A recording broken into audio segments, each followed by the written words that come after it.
ఎవరన్నా కొట్టాలి. పిల్లలైతే ఈజీ అవుతుంది, ఎందుకంటే వాళ్ళు తిరిగి కొట్టరు కాబట్టి. పెద్దవాళ్ళు అయితే తిరిగి కొడతారు కాబట్టి కొంచెం మన కోపం కంట్రోల్ చేసుకుంటాం. ఎప్పుడైనా మీరు కొట్టారా పిల్లల్ని? నేను కొట్టలేదు. నేను అసలు పిల్లలు జోలికి వెళ్ళిన ఇప్పుడు. ముద్దు చేశారు ఎవరన్నా? బుజ్జు గుజ్జు బుజ్జు బుజ్జు. నేను ఒకే ఇన్సిడెంట్, మా సిస్టర్ పెళ్ళి అయినప్పుడు నేను వాళ్ళ ఇంటికి వెళ్ళాను అనమాట. మా ఇంటికి వెళ్తే అక్కడ ఒక పిల్లడు ఉన్నాడు వాళ్ళ ఇంట్లో. వాడింత అంటే ఒక మేబీ అరౌండ్ 8 or 9 ఉంటాయి. ఈ గుర్రాలు తిప్పుతారు కదా, చిన్న పిల్లలకి బొమ్మలు ఉంటాయి, ఎలా అంటే తిరుగుతూ ఉంటుంది. అదేమో పైన నాబు ఊడిపోయింది, చిన్న రాడ్ ఉంది బయటికి. నా దగ్గరకు వచ్చి నా కాలుతో అని పొడుస్తున్నాడు. ఇలా పెట్టి మళ్ళీ నా రియాక్షన్ చూస్తున్నాడు దాంతో పొడిసి. వాళ్ళ అమ్మ ఏమో అక్కడ కూర్చుని వద్దమ్మా చెప్పొద్దు చూద్దు చూడు అని చెప్తుంది.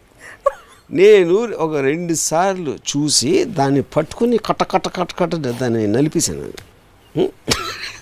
అంటే మా మదర్కి సిస్టర్కి అంత కోపం వచ్చిందంటే ఆ రోజుని. అరే ఆడొచ్చి పొడుస్తున్నాడు నన్ను.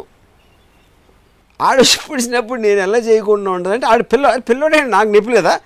ఆడొచ్చి నన్ను పొడిసి ఏంటి పిల్లోడు కాబట్టి చేస్తున్నాడు. ఆడికి 3 ఏళ్ళు వచ్చి ఉంటే ఆ కిచెన్లో కత్తి తీసి పొడిచి ఉన్నాడు.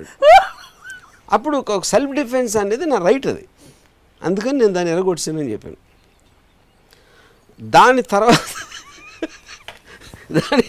దాని తర్వాత మళ్ళీ ఇంకో రోజు మా ఇంటికి వచ్చాడు. అక్కడ పైన ఎక్కడో ఉంటే నేను దగ్గరికి వెళ్ళి ఆయన్ని చెయ్యి పట్టుకుని గిల్లాను.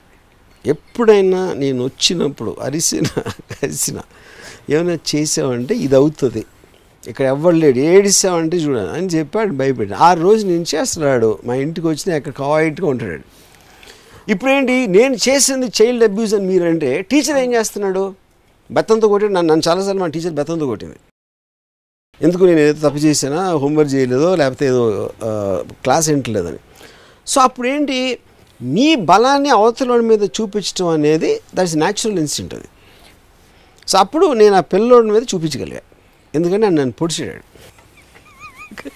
But why are you laughing? నేను అంత సీరియస్గా చెప్తా ఉంటే ఒక మానసిక స్థితి గురించి మీరు నవ్వుతారేంటి నాకు అర్థం కాదు. మీరు చెప్పిన కథ అంత ఫన్నీగా ఉంది. ఫన్నీగా ఉందా?